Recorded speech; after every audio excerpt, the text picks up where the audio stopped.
I'm gonna work on my recently purchased bike today. As you can see, I pressure washed it. It's still a little dirty, but I mean, it's way better than it was from the last ride. Now I'm sure all you are asking me, Dalton, 3D Machines, why aren't you using your lift? Well, I'll show you why.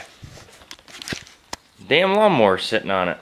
This Cub Cadet's got a bad gasket on the freaking valves for the valve covers. It's got a bad gasket, so it's dripping on the freaking muffler and it's smoking. But if the part came in 2 days ago, we wouldn't have this problem. I'd be on the lift. You know what? I just saw the mail lady. I'm gonna check the mail before we even do this. False alarm. Damn it. So today I'm checking the valves. This engine's only got 24 hours on it. The oil's been changed 12 to 13 times already. Changed every 2 hours, which is insane. But I guess that's what you're supposed to do when you race these things, keep them in tip-top shape. But Jay said when they rebuilt it, it kicked so much harder after they were done. Now, I don't know if it's just that's how they did the valves or they made a mistake. I don't know, but I want to check them because it's ridiculously hard to kick this thing over. It does run good, and it does, bump start real easy down hills and stuff. So, I mean, it runs good. It's super hard to kick, so I just want to make sure the valves are good. I did my research, and unfortunately I wrote my numbers down on a shitty piece of paper, but it says for the exhaust valves, it's supposed to be in between 0.17 and 0.22 millimeter, and then for the intake, it's supposed to be between 0.1 and 0.15 millimeter. And I also have the inches on here. I'm going to start by taking these flares off, then the seat, and probably the gas tank, because as you can see, it's sitting in there pretty good. So I also had to take off these back flares or back fenders, whatever the hell you want to call them, because it hangs onto the seat right here. Like if you didn't want to take the entire fender off, you'd just have to take these top bolts off and you'd be good. But I just took them all off. Now I can see my dirty air filter too. So I can clean that while I'm at it, but that's not going to prevent it from kicking hard. So we're going to continue with this thing. That's how the seat pops off, just like that. Got my parts all laying down on the floor, nice and neat. See if I can get this sucker off. There we go. And then that should come right out. Now me, I'm a Yamaha fan, but supposedly these Kawasaki's are have the fastest time to check your valves and stuff. And I can understand why, because as soon as you take your gas tank off, like it's all right there. It's not like crammed in there like the Yamahas, unfortunately. Like I know I was watching some videos, and these Allen wrenches, you'd have to actually go ahead and angle. And I mean, you can strip that stuff easy if you go ahead and angle, but here I can go straight down, and it's nice, easy access. I bought the bike because it was at the right price. I have this bike on TDC, top dead center, and I'm not sure if you're going to be able to see that dash in there, but there's two dashes, and I'm going off the one that's a little bit more easier to see.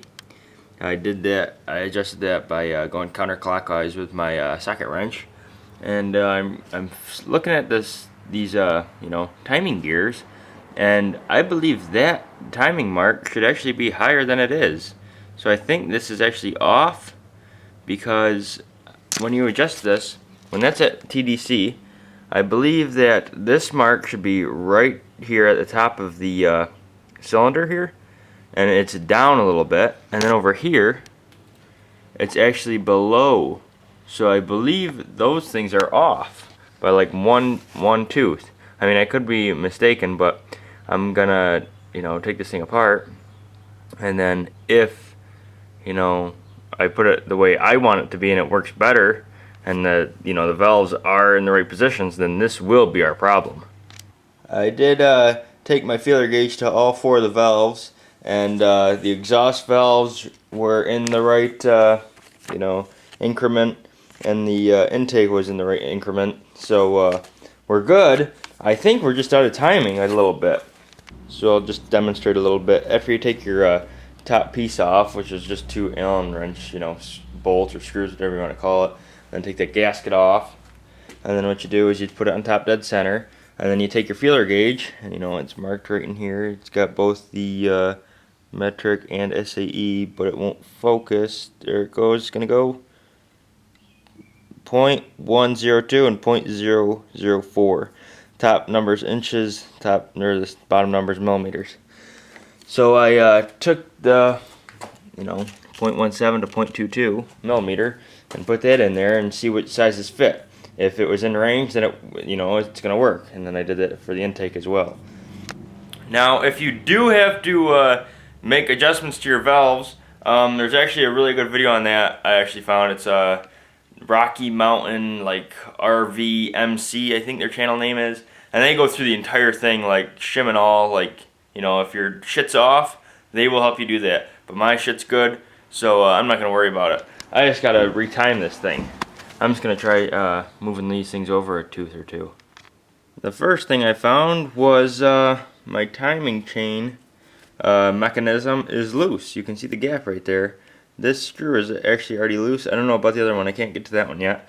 But that's loose, so either maybe this jumped a link, or I don't know, maybe it was just timed wrong. I don't know. Kawasaki might have the top speed for adjusting your valves, but when it comes to taking your timing chain off, they're a bitch because the carburetor is right in the way. So I couldn't even get that out, but that's not a problem. But I did move this one back because that dot was down farther when this was on TDC, and this one I don't remember if it was up or below, but I did adjust it so that it's right along the case. So now if you look back here, you can see that both line right up. So I'm gonna tighten up the timing chain and give it a kick. So it's easier to kick, so now I'm gonna put this back on TDC and check the valves again. I went back through and checked the valves. That one was the tightest. Unfortunately, my feeler gauge doesn't go like .17 to .22. It only goes to .203 on the bottom. So I still have, that's the 10th place, that's the 100th place, so there's still like 300ths I can go down, so that'll work out. Now I'm going to put the cover back on, spark plug back on, and my plugs back in, and see if this thing will fire and run good. I'm going to try this and see how it goes.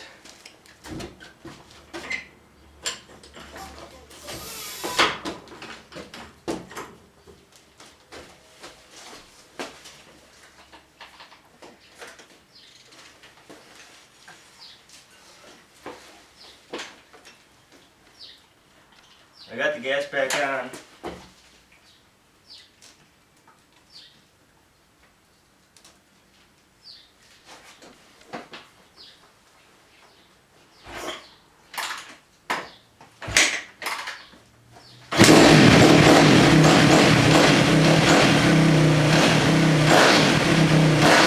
I did it, boys! Reagan, right!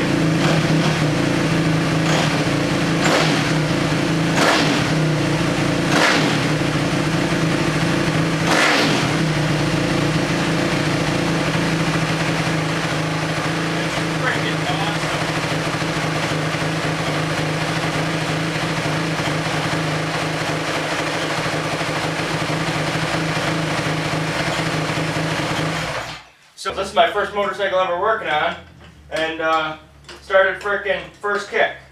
Did like 2 primes, first frickin' kick. Before that, this bike took forever to start. And it was ridiculously hard to kick, so the valves were good, just out of timing by, 1 teeth on each one, like I showed you guys. So I mean, it starts right up, frickin' easy to kick. So I'm impressed. Tell me what you think. I love it. So now I just gotta put my pieces together, and then I'm ready to go. Wham, wham, wham!